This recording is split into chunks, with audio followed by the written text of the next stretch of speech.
হস্যই দীর্ঘই বসে খায় ক্ষীরকই। শরতের আকাশ ঝলমলে রোদ্দুর সঙ্গে করে নিয়ে আসে মা দুর্গার আগমন বার্তা। জোর কদমে তোড়জোড় শুরু, মা আসছেন। আর মাত্র কয়েকটা দিনের অপেক্ষা। বাঙালি সারা বছর ক্লান্তি আর ব্যস্ততার মধ্যেও দিন গোনে কবে পুজো আসবে। দশভুজার আরাধনায় বেজে উঠবে ঢাক, কাসর, ঘণ্টা। আচ্ছা, এই প্রতিদিনের ব্যস্ততা আর যান্ত্রিক সভ্যতাকে কিছুক্ষণ বিদায় জানিয়ে যদি ফিরে যাওয়া যায় সেই সহজ সরল ছেলেবেলায়, যদি একবার এই রোজকার ইঁদুর দৌড় ভুলে চলে যাওয়া যায় সেই ফেলে আসা দিনগুলিতে।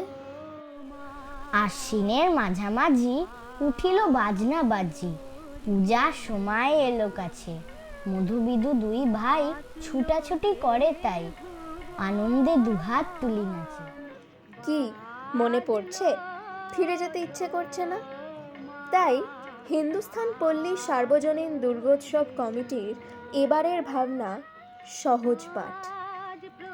কবিগুরু আমাদের জীবনের নানা সময়ের কঠিন শিক্ষা, কঠিন মূল্যবোধগুলি খুব সহজভাবেই বুঝিয়ে দিয়ে গেছেন, যার সর্বশ্রেষ্ঠ নিদর্শন এই সহজ পাঠ।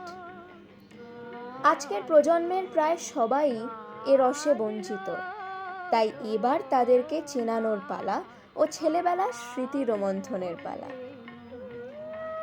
আমাদের পূজা মণ্ডপের সমস্ত আঁকা কারুকার্য করছেন আমাদেরই পল্লীবাসী বৃন্দ। কেউ অফিসের ফাঁকে ফিরে দিচ্ছে তুলির টান, কেউ সময় বের করে এসে রং মাখিয়ে যাচ্ছে ক্যানভাসে, আবার কেউ অক্লান্ত পরিশ্রমে এঁকে ফেলছে সহজ পাঠের চিত্রগুলি। আর পাড়ার ক্ষুদে সদস্যরা, তাদেরও তো এটাই আনন্দ। সবার যৌথ ইচ্ছায় ও উদ্যোগে সেজে উঠছে আমাদের এই পূজা মণ্ডপ। সবার সময়, সদ ইচ্ছা ও সৃষ্টিতেই গড়ে উঠছে আমাদের এবারের ভাবনা।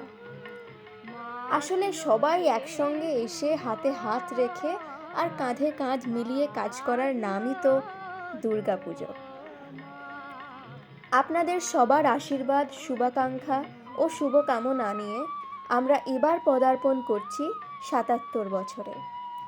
হিন্দুস্তান পল্লীর পূজা মণ্ডপকে আমরা সজ্জিত করেছি সহজ পাঠের অক্ষর যুক্তাক্ষরের নানা ছড়া দিয়ে ও চিত্রশিল্পী নন্দলাল বসুর আঁকা দিয়ে।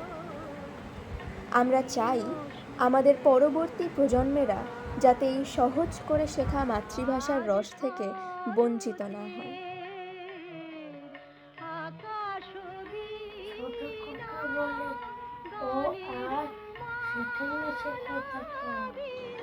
তাই আপনাদের সবার উপস্থিতি আমাদের একান্ত কাম্য। হিন্দুস্থান পল্লী পূজা মণ্ডপে আসতে গেলে নামতে হবে প্রিন্স আনোয়ার শাহ রোড বা এমআর বাঙ্গুর স্টপেজে, আর মেট্রো রুটে মহানায়ক উত্তম কুমার আমাদের নিকটবর্তী মেট্রো স্টেশন।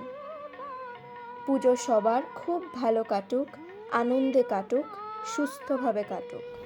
শুভ শারদিয়া।